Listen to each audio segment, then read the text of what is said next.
Hello everyone! Welcome po sa ating discussion for today. Ang pag-uusapan po natin ngayon ay about po sa buhay at mga gawa po ni Rizal. So, bago po natin na talakayin po mismo yung buhay po ni Rizal, mas nakakabuti po na pag-aralan po muna natin, alamin po natin kung ano po yung mga significant event na nangyayari po sa mundo po nung kapanahunan po ng ating national hero na si Rizal at pati na rin po kung ano po yung sitwasyon ng Pilipinas po during his time. So, ang reference po na pinagkukunan natin po para po sa aralin po na ito ay ang aklat po mismo ni Gregorio F. Saidi at saka po ni Sonia M. Saidi yung Centennial Edition.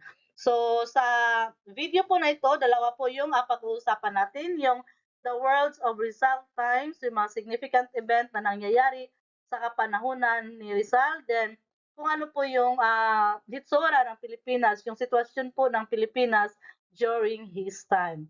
So, uunahin po natin yung The Worlds of Rizal's Time. So, 4 months po prior to Rizal's birth or bago po yung ipinanganak po yung ating national hero, particularly on February 19, 1861. So, si Tsar Alexander II. So, pag sinabi po nating Tsar, siya po yung yung parang emperor or king or yung pinakamay mataas na rank po sa Russia that time. So, si Tsar Alexander II issued a proclamation emancipating 22,500,000 Serbs para po na mabawasan po yung pagka-diskontento po ng Russian masses or ng mga Russian po. So, minabuti po ni Tsar na uh, palayain po yung 22,500,000 Serbs. So, on the other hand po, nung ipinanganak na po si Rizal sa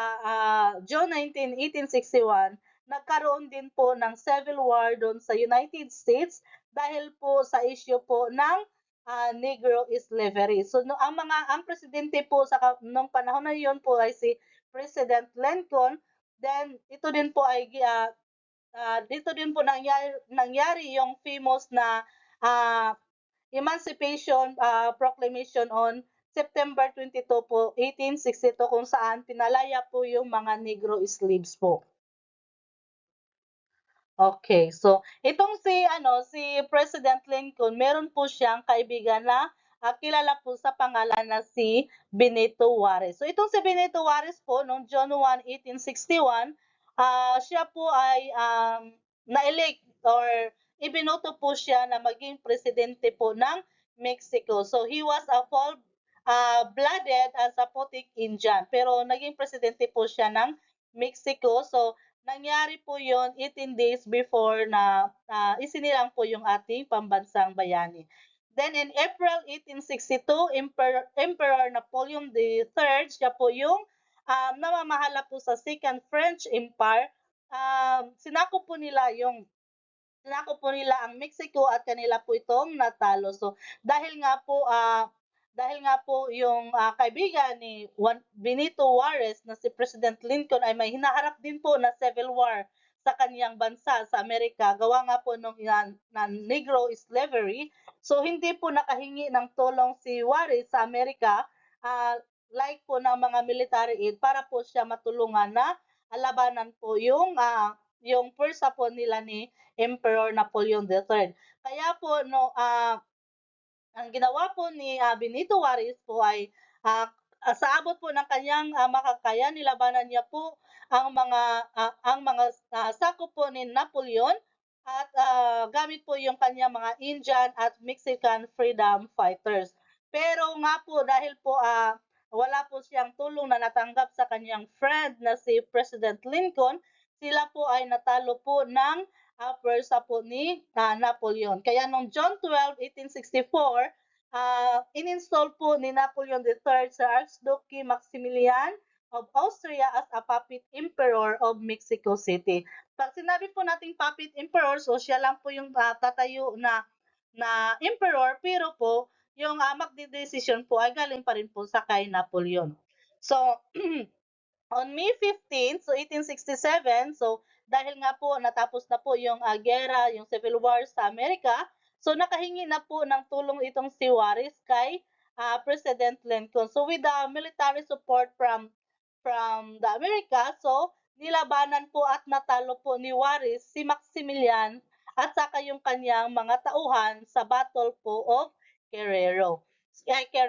So kaya noong June 19, 1867, so that was Rizal's 6th birthday, itong si Emperor Maximilian was executed. So pinatay po siya kasi natalong na nga po siya. So itong picture po natin sa ating screen, ito po yung picture kung saan po ay na-execute po si Emperor Maximilian.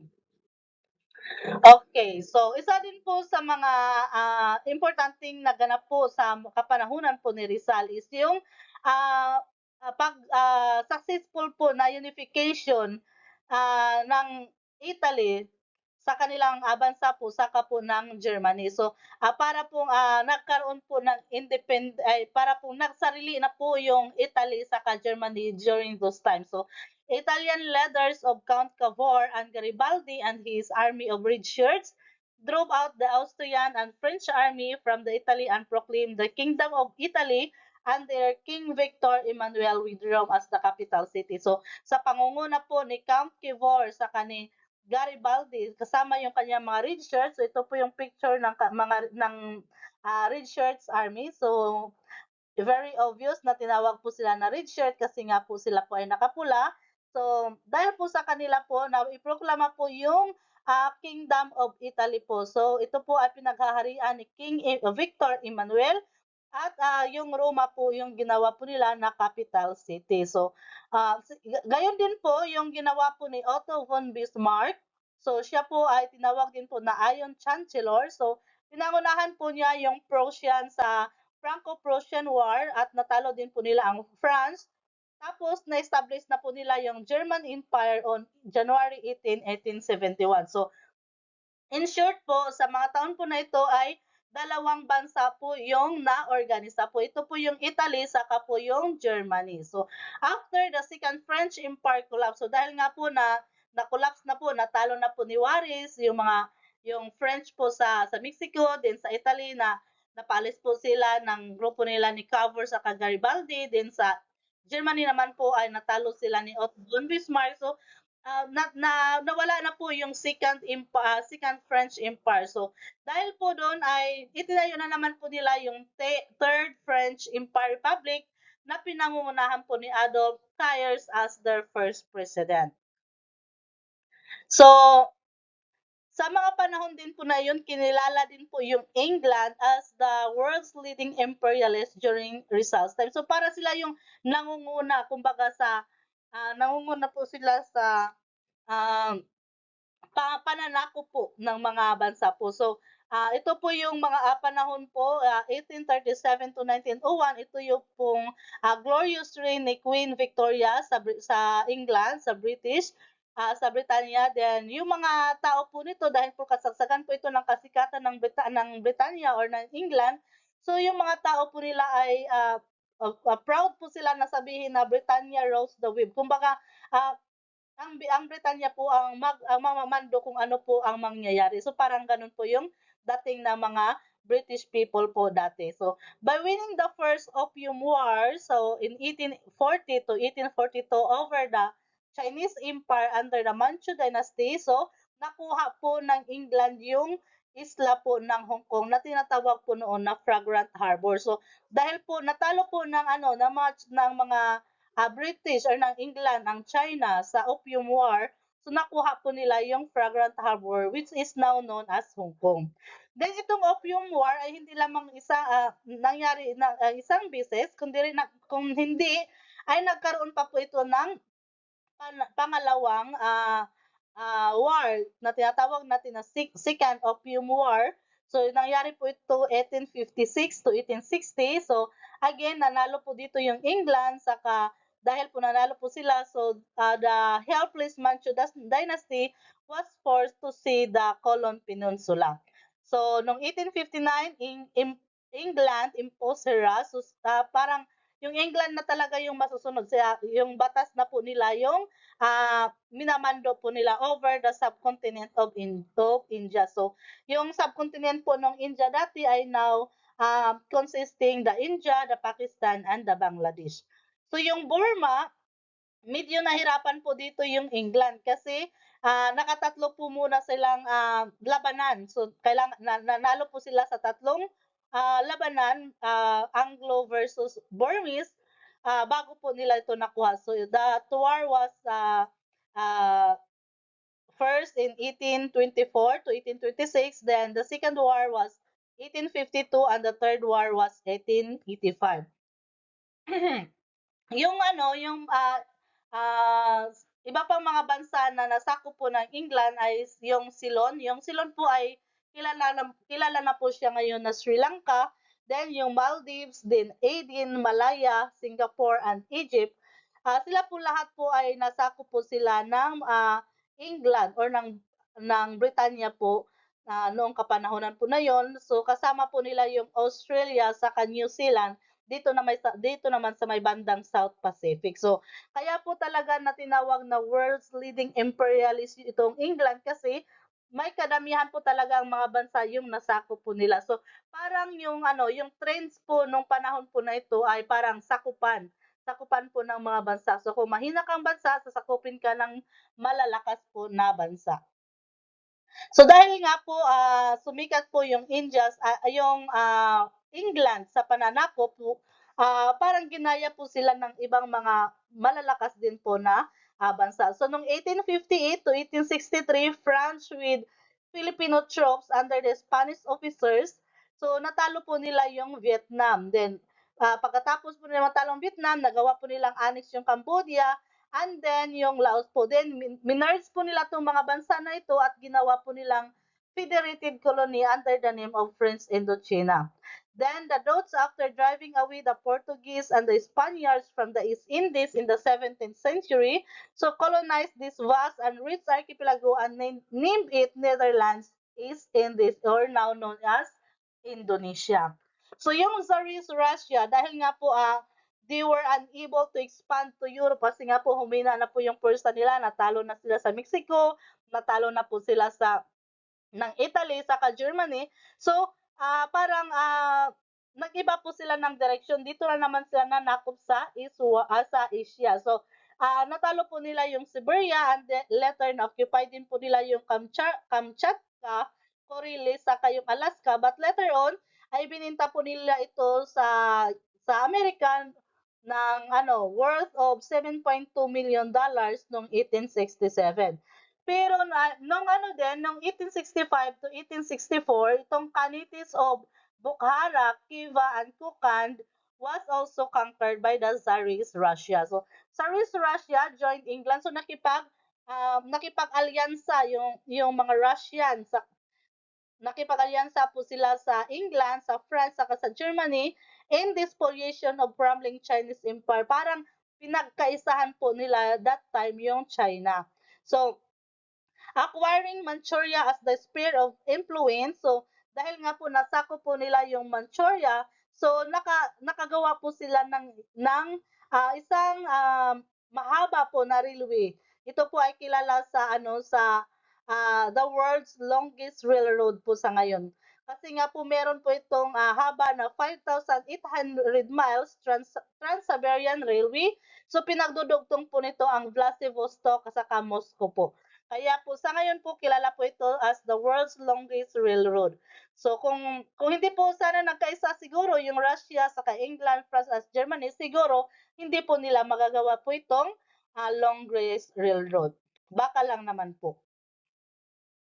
Okay, so on July 8, 1853, so American squadron under the command of Commodore Matthew C. Perry reopened Japan to the world after the 214 years of isolation. So dati kasi yung Japan, para po siyang ano ngayon, para po siyang North Korea.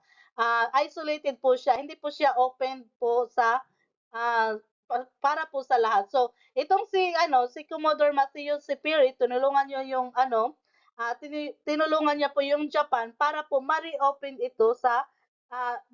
po ito sa world. So, nung ma-reopen na po yung Japan, nagkaroon siya ng, emperor na si Meiji, o tama ba iwan ko kung tama ba yung pronunciation ko, or kilala din po siya sa pangalan na Mochizuhito. So, siya po yung nagpa-modernize po sa country po na Japan. by accepting po yung western influences including imperialism. So, parang, nung ma-reopen po yung Japan parang sabi ni Emperor Meiji, gagayahin natin yung ginawa ng mga western countries. So, mananakop din po tayo." So, yung ginawa po ni Emperor Meiji, so pinalakas po niya yung sandataan or yung army or military po sa kanilang bansa hanggang po noong 1894 to 1895 nakipag-away po siya sa China sa tinatawag po nating Sino-Japanese War. Saka po nakuha po nila yung Formosa or yung kilala po natin sa ngayon na Taiwan. Saka yung pong Pescadores. Then on 1910, she annexed po the Korea. Siguro po, kalaunan po siguro, ano ko lang po 'to, yung parang, idea ko lang po. Siguro, kasi may napanood ako na ano, na pelikula sa, series po sa Netflix na yung title niya po is The Pacific. So, during the World War II pala, yung ano, yung pinakakalaban po ng Amerika is yung mga Hapones. So, siguro itong si Commodore Matthew Perry, so during this time kung buhay pa man siya, siguro nagsisisi siya kung bakit niya tinulungan na ma-reopen yung Japan. Kasi kung hindi naman yan na-reopen, hindi po magkakaroon ng idea yung Japan para po napalakasin po yung pwersa nila, para po manako po ng mga bansa at hindi po maraming malalagas na mga sundalo po sa kampo po ng Amerika. Yun lamang po ay ano lang po, adlib lamang po yun. So, okay, let's proceed. So, noong August 25, 1885, in search for colonial stake, the German warship known as Eltis entered the harbor of Biak. So, itong Biak po ito po yung island ng Carolina or the island of Carolines. So, landing the German marine who seized the land, hoisted the German flag, and proclaimed Carolines and Palaus archipelagos as colony of Germany. So, patuloy pa rin po yung pananakop po ng Germany during those times. So isa nga po, dahil nga po sa paghanap nila ng mga mahihinang bansa para sakupin, nagkataon po na dumaong po itong German warship sa na Eltis po doon po sa harbor ng Yap. So ito pong Yap ay isa po siyang lugar kung saan po ay sovereignty po siya or sovereignty po siya ng Spain. Kasi itong Carolina po ay natagpuan po or nahanap po ah, ng isang Pilipino po at ipinangalan po ito sa king ng Espanya po na si ah, King Charles II of Spain. So, ang ginawa po ng mga German or ng Germany ng pagdaong po nila sa sa Yap or sa Carolina is sinako po nila ito din itinaas po nila yung kanilang flag. So, itong si ano, yung Carolina that time or yung Yap that time is pinamumunuan po siya ni Don Enrique Capriles. So isa po siyang Spanish governor. Kasi nga po itong Yap nga po ay kumbaga dati po ay sakop po ito ng Espanya kasi nga po sila po yung nakahanap sa Yap. Pero ang nakakapagtataka lang po kahit na nandun po si Don Enrique nung gawin po ng nung mga German po yung pagtaas ng kanilang flag, wala naman po siyang ginawa. So for unknown reason, hindi po nag-react itong si Don Enrique Capriles. So wala po siyang ginawa. So the German seizure of Yap, so ikinagalit po ito ng mga taga-Espanya or ng mga Espanyol. So yung pananako po ng German sa Yap ay ikinagalit ng Espanyol kasi nga po, nasabi ko na kanina, yung Spain po ay nagki-claim po sila na sa kanila itong Yap or yung Carolina dahil nga po sila nga po daw yung nakakita dito. So, ito po ay na-discover ng isang Manila Galleon pilot na si Francisco Liscano at saka pinangalanan niya po ito ng Carolina alinsunod po sa pangalan po ni King Charles II of Spain. So, nang dahil po sa ginawa po ng German na pananakop sa Yap, so nagkaroon po ng bahid po yung relasyon po ng Espanya sa kanang German. So, yung mga Spanish, yung mga tao sa Espanya po, nagde-demand po sila ng war against Germany. So, during those time kasi kinakakatakutan yung Spain dahil ma-impluwensya po sila at saka powerful. So, para po maiwasan po, so pareho po silang maimpluwensya yung Germany saka Spain. So para po maiwasan maiwasan po yung ano, yung digmaan between Spain and Germany. So nagkasundo po yung mga leader po nila na i-submit na lang po ito kay Pope Leo XIII para po pag-usapan kung kanino talaga po mapupunta yung YAP or yung tinatawag natin na Carolina or the Island of Carolines. So, ah matapos siguro na ano, matapos na i ihayag yung mga ebidensya, char, 'di ba, ah, para pa siyang kaso. So matapos po mairepresenta yung mga papilis, with thorough investigation na rin po siguro. So noong October 22, 1885, so, ah ipinaalam po ng Holy Father yung kanyang desisyon at pinapaboran po nito na yung Spain. So, yung island po of Carolina at and Palaos ay mapupunta po sila sa bansa po ng Spain. Kasi sila naman po talaga dapat kasi sila po yung nakahanap po sa isla po na yun. Pero sa desisyon po ito ni Holy Father ay meron din po siyang ibinigay na awtoridad po sa Germany. So ito po yung pag-grant sa Germany ng the right to trade in the disputed archipelago. So pwede po silang mag-trade doon po sa Carolina sa Palaos. At pwede din po silang mag-establish ng coaling station doon po sa Yap or sa Carolina for the German Navy. So hindi pa rin po ganun katalo po yung Germany. Okay, so during ng mga hidwaan po na ito ng Spain saka po ng Germany over the Carolina, si Rizal po ay nasa ano po siya this time, nasa Barcelona po siya at binibisita niya po si Maximo Viola. So at the same time, he wrote an article on Carolina question kasi yung pangyayari po na yon na parang pagpasa po nila ng sitwasyon sa kay Holy Father, tinatawag po nila yun na the Carolina question. So, may isinulat po si Rizal about dito sa Carolina question. Then, na-publish po ito sa La Publicidad. So, isa siyang newspaper na pinagmamayari ni Don Miguel Maraita. So, Spain, so dati ay tinatawag siyang the mistress of the world kasi may kasikatan talaga itong Spain dati. Ma-influential siya, then powerful siya. Hanggang sa parang nawala po yung lahat sa kanya, na nawala po yung golden age sa kanya. So natalo po yung Spain, nawala po sa kanya yung kanyang mga kolonya, gaya po ng Paraguay, Argentina, Chile, Colombia, and Ecuador, Costa Rica, Honduras, Guatemala, El Salvador, Nicaragua, Venezuela, Peru, Bolivia, and Uruguay. So lahat po ng mga bansang ito ay naging colonies po sila ng Spain, pero uh, nakalaya po sila sa kamay ng mga Espanyol. So yung nanatili lamang po na mga koloni po ng Espanya is yung Cuba, saka Puerto Rico, saka yung Pilipinas po. So kahit na po marami na po yung nawala po sa Espanya na mga kolonya po nila, ay hindi pa rin po natuto yung mga Espanyol. Patuloy pa rin po sila sa pagpapalaganap ng lagim. Hindi, patuloy pa po sila sa mamaltrato po, lalong-lalo na po sa Pilipinas po. Okay, so now let's proceed to the Philippines of Rizal's time. Kung ano po ba yung sitwasyon ng Pilipinas sa kapanahunan po ni Rizal. So may mga sitwasyon po na nakapagpapahirap, mas lalong nakapagbigay ng hirap sa mga Filipino during the colonization of the Spanish po. So ito po yung mga sumusunod. So first, instability of colonial administration.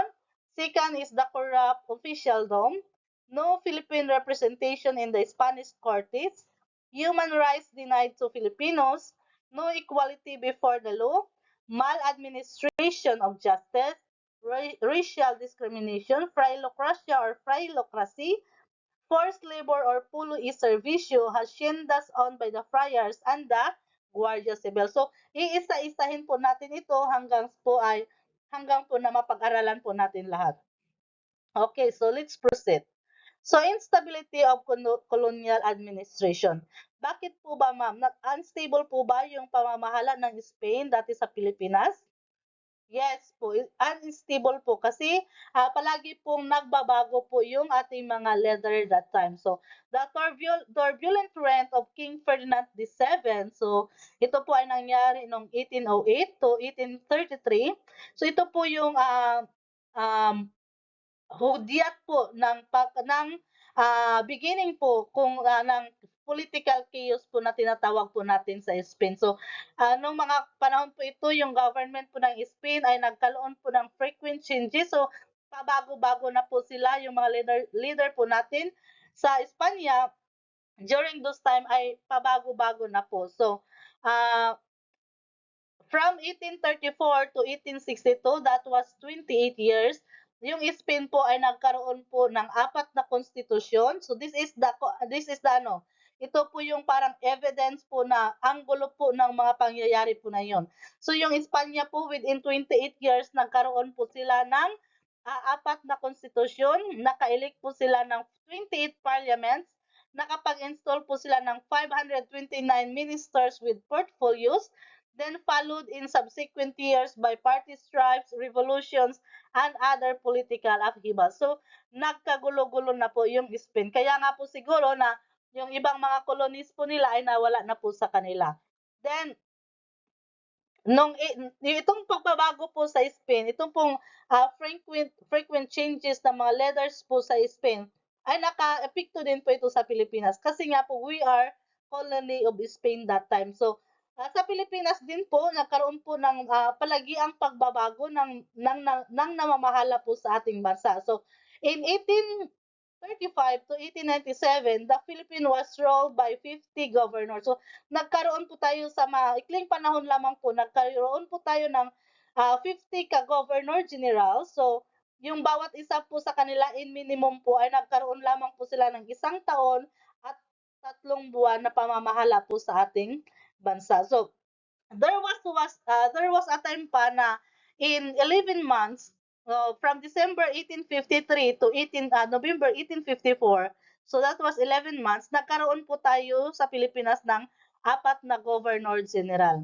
So, ah, may isa daw pong pangyayari na yung hari sa Espanya or yung liderato sa Espanya ay talaga siya na magiging leader na ipapadala dito sa Pilipinas. So yung leader na ipapadala niya po sa Pilipinas ay agad po na pumunta sa Pilipinas kasama yung kanyang pamilya. Pero dahil po nung mga time na po yun, wala pa pong eroplano, wala pa pong airplane, so kailangan po nila ng magbarko. So, yung dinaanan po nila, yung nasakyan po niyang barko ay ah, kinakailangan ng 6 na buwan bago makarating sa Pilipinas. So, the longest road, kumbaga yung tinahak ng barko na sinasakyan niya. So, during his travel to Philippines, ay napalitan yung nag-appoint sa kanya sa Spain. So, nung napalitan yung leader na yon, so nag-appoint na naman siya ng bagong leader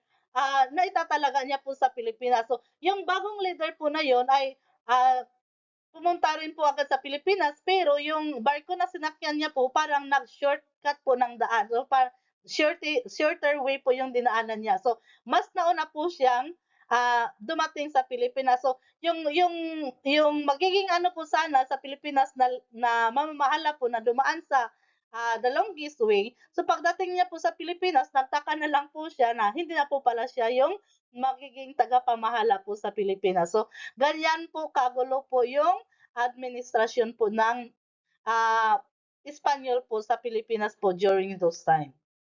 So ito pong picture na ito po, siya po si Miguel Lopez de Legazpi, siya po yung pinakauna pong Gobernador General ng Spanish na namahala po sa Pilipinas. Okay, so the corrupt colonialist officials.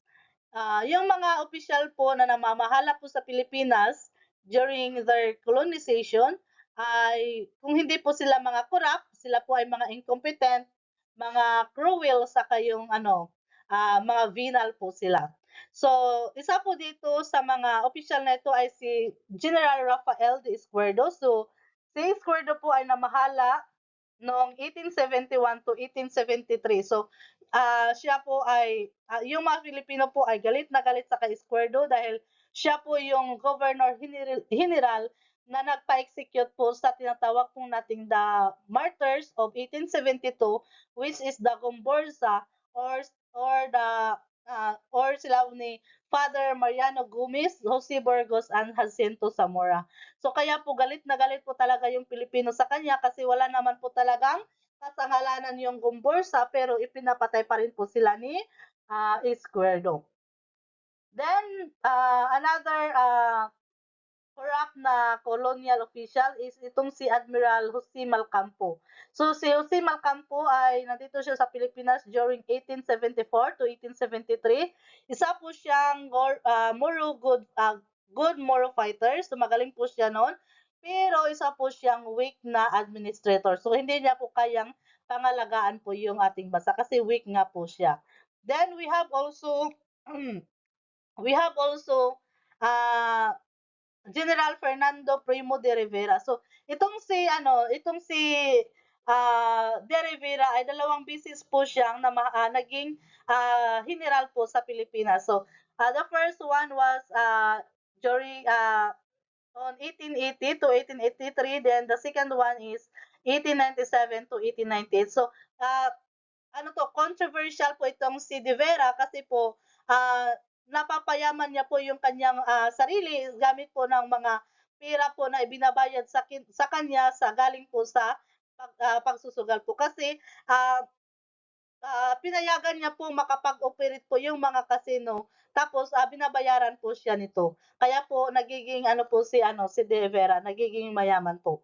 Then we have also General Valeriano Wheelers. Itong si Wheeler din po ay isa po siyang corrupt na official po. Nung dumating po siya sa Pilipinas ay isa lamang po siyang foreman. Hindi po siya mayaman pero nung bumalik po siya sa Spain ay isa na po siyang millionaire. So tumatanggap din po itong si Wheeler ng mga bayad sa diamond na mga gift para po sa kanyang wife galing po sa mga wealthy na mga Chinese who evaded the anti-Chinese law. So, itong si Wheeler, tinawag din po siya na tyrant ng mga Filipino dahil po sa kanyang pagpapahirap po sa Kalambatinans, particularly yung pamilya po ni Jose Rizal. Then, tinawag din po siya ng mga Cubans or yung mga taga-Cuba na the butcher dahil po nung namahala po siya sa Cuba ay nagkaroon po ng maraming patayan po. So mga thousands of death. Causing the death of thousands of Cubans. So libo-libo po yung namatay po sa kanyang pamamahala po sa Cuba. Then we have also General Camilo de Pulavieja. So itong si Pulavieja ay magaling po sana siyang military pero galit na galit po sa kanya yung mga Filipino dahil siya po yung nagpa-execute kay Dr. Jose Rizal po. So he was also a heartless governor. Then we have also the Philippine representation in Spanish Cortes. Okay, so ang Spanish Cortes po, ito po yung tinatawag po natin na Spanish Parliament. Kumbaga po, ito po yung yung Senado po sa atin po ngayon. So on 1810 to 1830 nagkaroon po ang Pilipinas ng first period of representation in the Cortes sa katayuan po ni Ventura de los Reyes. So itong si de los Reyes po, he took an active part po in framing the Constitution, Spain Constitution of 1812. So ito po yung first democratic Spain Constitution and he was one of its 184 signers. So isa po na nakapirma sa Constitution po ng Espanya, itong si Ventura de los Reyes. So another achievement of De Los Reyes was the abolition of galleon trade. So during sa pagrepresenta po ni Ventura de los Reyes sa Pilipinas doon po sa Spanish Cortes ay napa-abolish niya po yung galleon trade. Then nagkaroon din po tayo ng representation sa pangalawang bisis at pangatlong bisis po. It was on 1820 to 1823 and 1834 to 1837. But unfortunately po itong mga nagre-representa po sa Pilipinas during this time ay hindi na po sila ganun ka aktibo. They are not as much as energetic as De Los Reyes. So kaya po walang masyadong nangyari po sa pagrepresenta po nila sa Pilipinas. Noong 1837, so tinanggal na po yung representation ng mga overseas colony. So hindi na po pinayagan na yung mga colony gaya po ng Pilipinas na magkaroon po ng representation po doon sa Spanish Court. So it is very sad kasi po yung representation po sana ng Philippines doon sa Spanish Court ay siyang makakatulong kung na hindi po lalaganap yung yung pagmamaltrato po ng mga Espanyol dito sa Pilipinas kasi madali lang po sanang i-report ng representation po natin doon sa Spanish Courts kung ano po talaga yung mga nagaganap po dito sa ating bansa. Pero dahil po ay tinanggal po ito noong 1837 kaya po nagsimula na po ito po yung nagiging simula po ng ah, pagiging ah, masamang karanasan po ng mga Pilipino sa kamay po ng mga Espanyol. Kaya po noong October 12, 1883, so itong si Graciano Lopez Haina, so sinikap niya po na pakiusapan yung Spain na kung pwede po ay ibalik po yung representation po natin sa Spanish Cortes. Pero lahat po ng kanyang ginawa ay hindi po pinansin po ng mga taga-Spain. So nadagdagan po yung ah, hinanakit po ng mga Filipino dahil po ang Cuba sa Puerto Rico ay pinayagan po sila na maibalik po yung kanilang representation sa Spanish Cortes maliban na lamang po sa Pilipinas. So 'di ba ang unfair noon, out of 3 na mga colonies ng Espanya, only the Philippines lamang po ang walang representation sa Spanish Cortes. So kaya nagkaroon po talaga ng malaking pabor po 'yun sa mga Espanyol para po nahamakin po yung mga Pilipino that time. Then we have also human rights denied to Filipinos. Yes, yung mga Filipino po that time is wala po tayong human rights under sa kamay po ng mga Espanyol. So, since the adoption of the Spanish Constitution of 1812, so simula po nung ma, magawa yung Constitution of 1812, so yung mga Espanyol po ay na-exercise po nila yung freedom of speech, freedom of press, freedom of association, and other human rights.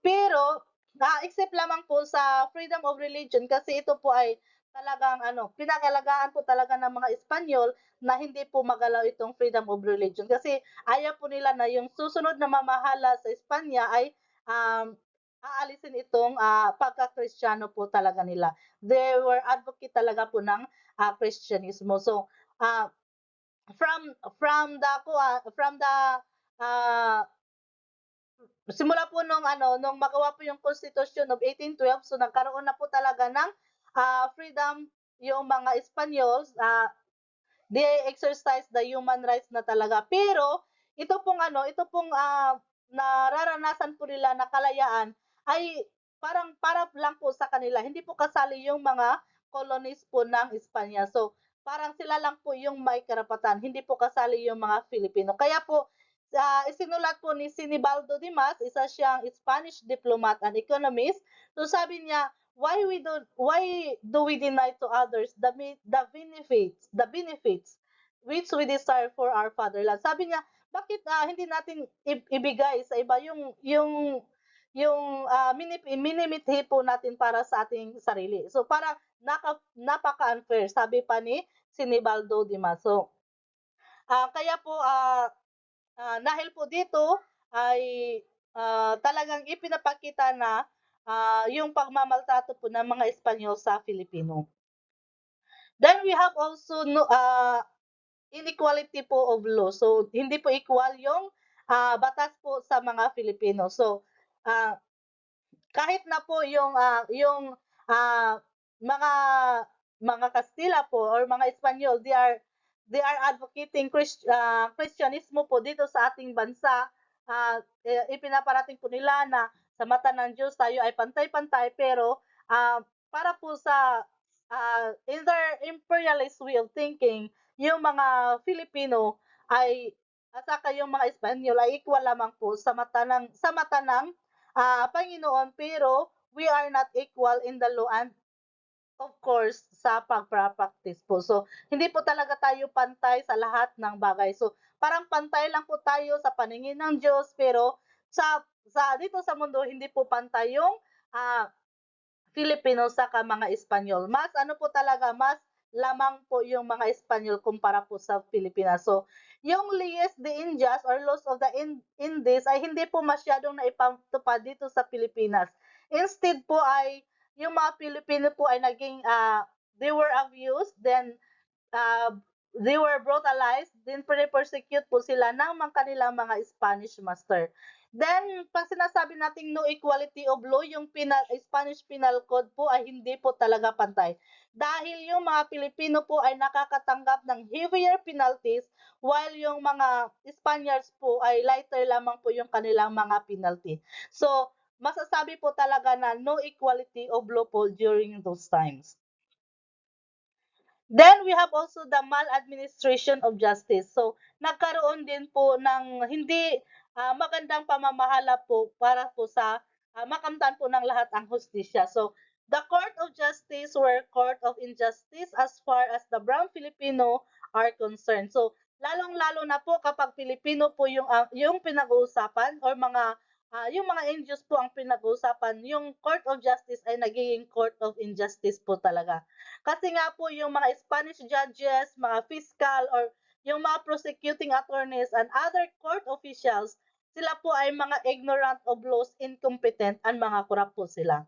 So, paano po naging ano sila? Paano po naging court official sila kung mga ignorante po sila sa batas? Kasi nga po they were Spaniards. Mas ano po, kahit na po wala kang pinag-aralan, kahit po hindi gaano kataas yung pinag-aralan mo dahil kapag Spaniards ka, mas lamang ka po talaga sa Filipino. So justice, so this is justice, not just.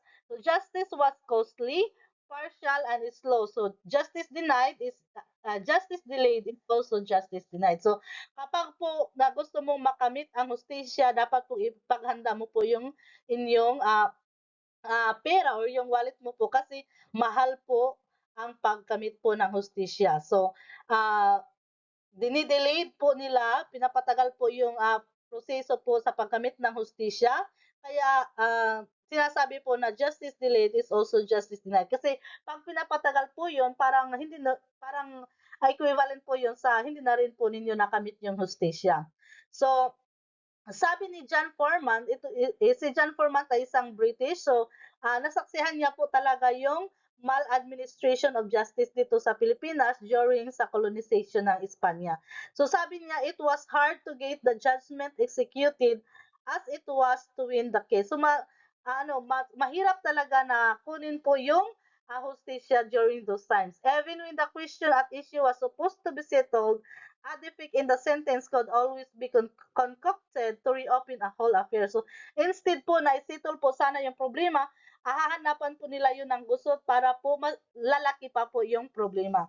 If a case had been tried and judgment given under a civil code, a way was found to convert it into a criminal code. So, kapag po na-trial na po or nagkaroon na po ng movement yung kaso niyo po at na-judge na po kayo under sa civil code, hahanapan po talaga yan nila na para po mapataas po yung iyong kaso at magiging isang criminal code na po. So, gagamitin po nila yung iba't ibang basihan po ng batas gaya po ng ah, laws of the Indies or yung city partidas, pwede rin po yung Roman law at ginagamit din po nila yung Novicina Recopilación or the Artiguas Feros, Decree, mga royal orders, ordinansa del buen gobierno, at marami pa pong ibang mga kasulatan para lang po talaga mapapalala po yung iyong kaso. So, isa na po sa mga nakaranas po ng maladministration of justice during sa colonization sa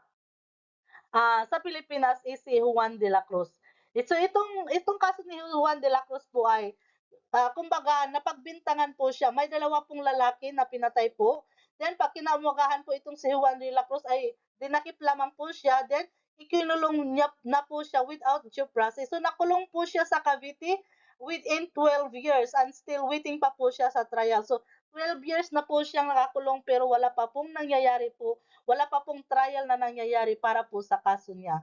Then another, we have also Teodora Alonso. This is Alonso, not Alonson. So itong si Teodora Alonso, ito yung mother ng ating national hero na si Jose Rizal. So kung natatandaan po ninyo, itong si Teodora Alonso po ay nakulong din po siya sa pagbibintang po na nilason niya po, tinangkang lasonin niya po yung kanyang sister-in-law po. Then si Dr. Jose Rizal po ay nakaranas din po ng maladministration of justice nung ipinatapon po siya sa dapitan without due process po. In-exile po siya doon without due process. Then, yung kapatid niya po si Pasiano, na-exile din po sila without due process. At marami pa po mga Filipino na ganun po yung nangyari. Then, we have also the Gumbursa. So, yung nangyari din po sa kanila ay maladministration of justice dahil in-execute po sila without due process po. So, ganun po kalala yung justice po sa Pilipinas po that time. Then we have also racial discrimination. So, yung pag-discrimina po sa mga Filipino, that time ay sobrang lala po. Kasi po para sa kanila kapag brown skin ka or yung manggi ka, then yung pango yung ilong mo, you are capable of committing a criminal case.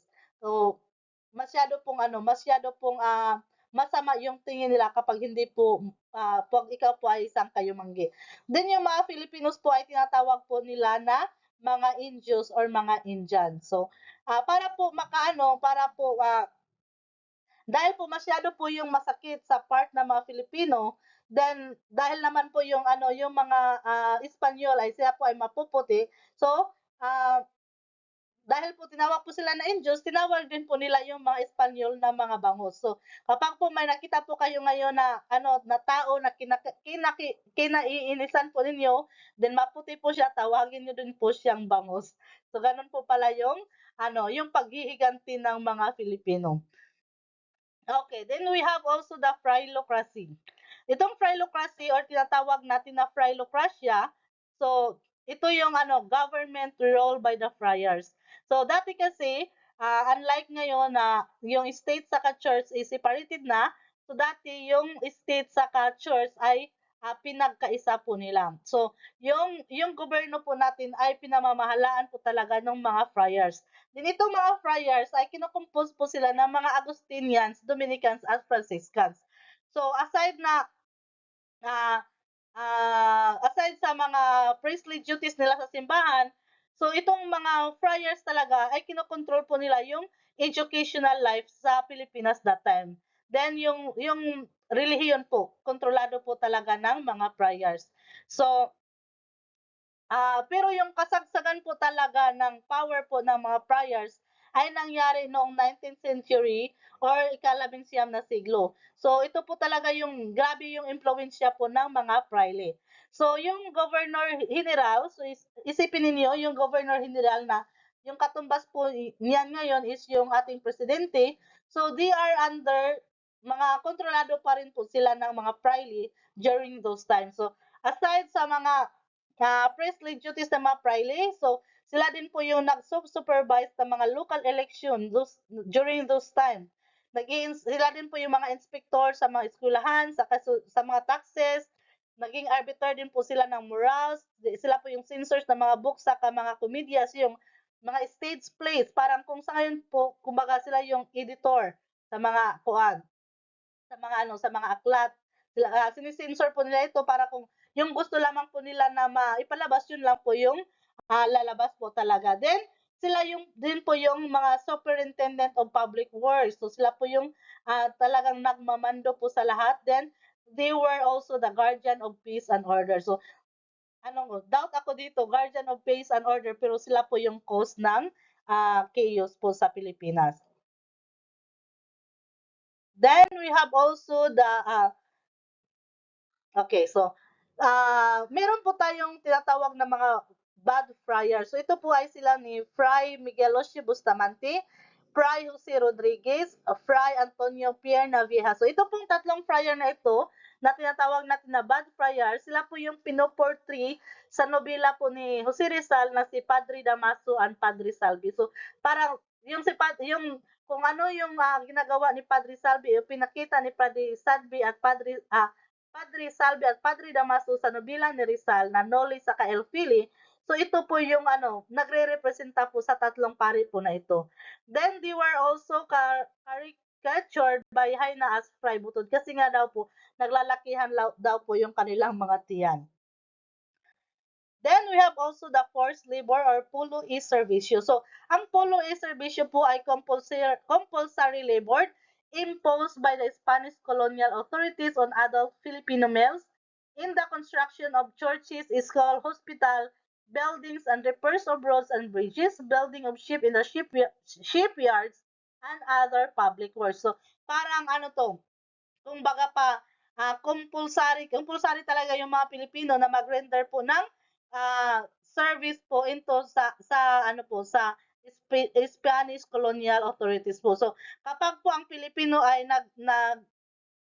nasa 16 or 16 years old to 60 years old, lalaki dapat na po sila na mag-render ng 40 days in 1 year na mag-render po talaga sila ng labor sa Spanish government dito sa Pilipinas po. Then nung July 12, 1883 nagpalabas po yung Spain ng Royal Decree na tinaasan po yung edad po ng mga pulistas. So yung pulistas po is yung mga taong naggagawa po ng forced labor. So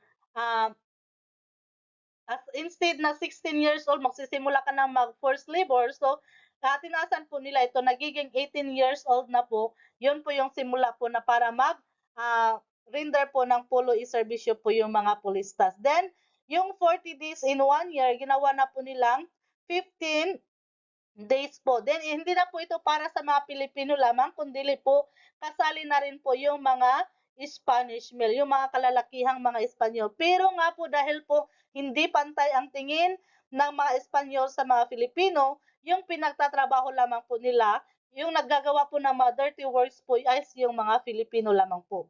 Then according po sa law na pinalabas po ng Spain, yung mga Filipino pulistas po ay dapat po makareceive sila ng 2 pesitas or 50 centavos. Pero instead po na makatanggap po sila ng 50 centavos, so part lamang po ng 50 centavos yung natatanggap nila. Or worse, wala po talaga silang natatanggap. Kinikip po yun ng mga namamahala po sa kanila. Then, kung medyo ikaw po ay may kaya that time dito sa Pilipinas, pwede naman po na hindi ka po mag-serve ng forced labor. Magbayad ka lamang po ng palya para po ay ikaw po ay maka-escape sa manual labor. Then, yung forced labor po ay nakakos po siya ng inconvenience sa mga especially sa mga Pilipino dahil po nakakadisturbo po ito sa mga gawain po ng mga kalalakihan po noon sa farm saka po sa mga shop po nila. So, more to that, sometimes din kasi yung trabaho po na ipinapagawa sa kanila is malalayo po sa kanilang lugar or malalayo po sa kanilang mga tahanan or sa kanilang pamilya. So, talagang malaki siyang perwisyo po sa mga pulista po. Then we have also the haciendas owned by the friars. So, during those times, uh, nasa sariling bansa tayo, pero hindi tayo ang nagmamay-ari ng ating mga lupain dito sa Pilipinas. So, the Spanish friars own the beach hacienda. So, sila, kung saan po yung magandang taniman, yun po ay hinahawakan po ng mga Spanish friars. So, yung mga Filipino, yung mga Filipino na nag-cultivate ng mga lupain na yon, generation after generation, sila po ay nagiging tenant na lamang po. So, nagre-rent na lamang po sila sa kanilang mga sariling lupa. So, si Rizal kasi yung pamilya ni Rizal saka yung mga kamag-anakan niya sa Calamba, they were all tenants under the Dominican state of Calamba. So, dahil nga po sila mga tenants, so sinikap po ni Rizal, nag-try po siya na mag-initiate ng agrarian reform, pero po yung paggawa po niya is nagiging in vain, wala pong nangyari. So instead na yung gusto na mangyari ni Rizal is mapaganda po sana yung buhay ng mga tenants po sa Calamba, nagiging worse pa po do'n. Dahil po sa ginawa po ni Rizal, nagalit po yung mga Dominican friars at tinaasan pa po lalo nila yung renta po sa mga lupain po nila. Kaya po yung mga tenants po sa Calamba ay lalo po silang naghirap. Then we have the last, ito po yung pinaka-last na nagpapahirap sa mga Filipino dati. Ito po yung Guardia Civil. So itong Guardia Civil ay sinasabing the last hated symbol of Spanish tyranny which was created by Royal Decree of February 12, 1852 as amended by the Royal Decree of March 24, 1888. So parang ito po yung pinaka-last po na nagsisimbolo po ng katarantaduhan po ng mga Espanyol dito sa Pilipinas. So, pero yung intensyon naman talaga po ng ng Guardia Civil is maganda naman po sana kasi binabase po nila ito sa Guardia Civil po dito doon po sa Spain mismo. So, yung kasi, yung mga Guardia Civil po kasi sa Spain is they are well disciplined po. Kaya po maganda po yung kanilang performance. Kaya inisip siguro ng gobyerno para po mapabuti po yung pamamahala nila dito po sa Pilipinas. So, nag-ano po sila ng Guardia Civil. Pero po kasi yung nangyari po is yung mga Guardia Civil po dito sa Pilipinas ay sila pong nagiging dahilan po na mas lalo pong nagulo po kasi minsan po marami po sa kanila ang ah, nag-a-abuse po sa mga Filipino. So, may mga ginahasa din po sila, may mga sinaktan din po sila. So, Rizal and his mother had been victims of brutalities of the Lieutenant of Guardia Civil. Kasi one time daw po noon, kapag po kasi 'pag dapat nakasalubong mo yung mga Guardia Civil, dapat magbigay ka po daw ng respect po sa kanila. Eh, that time kasi daw po is, ano na yung, malapit na pong dumilim, hindi na masyadong aninag yung, makakasalubong mo. So, nakasalubong daw po ni Rizal itong Guardia Civil at hindi po siya nakapagbigay galang. So, bigla-bigla na lang po ay, sinaktan po nila si Rizal. Din yung mother naman po ni Rizal, si, Doña Teodora, siya po din ay naging victim of brutalities ng mga Guardia Civil kasi 'di ba po yung, nung ano po siya, nung, ah nung pinagbintangan po siya na, gusto niyang patayin yung kanyang sister-in-law is yung mga Guardia Civil din po yung dumaki po sa kanya. Okay, so this is the last topic of today's video. So sa susunod na video, pag-uusapan po natin yung advent ng ating national hero. So this includes the birth of the hero, Rizal's parent, the Rizal's children, Rizal ancestry, the surname Rizal kung saan po nanggaling yung surname na Rizal, then a good and middle class families. Ito syempre ito yung pamilya ni Rizal. Then yung home life ni Rizal po sa Calamba. So that's all for today. Thank you and bye-bye.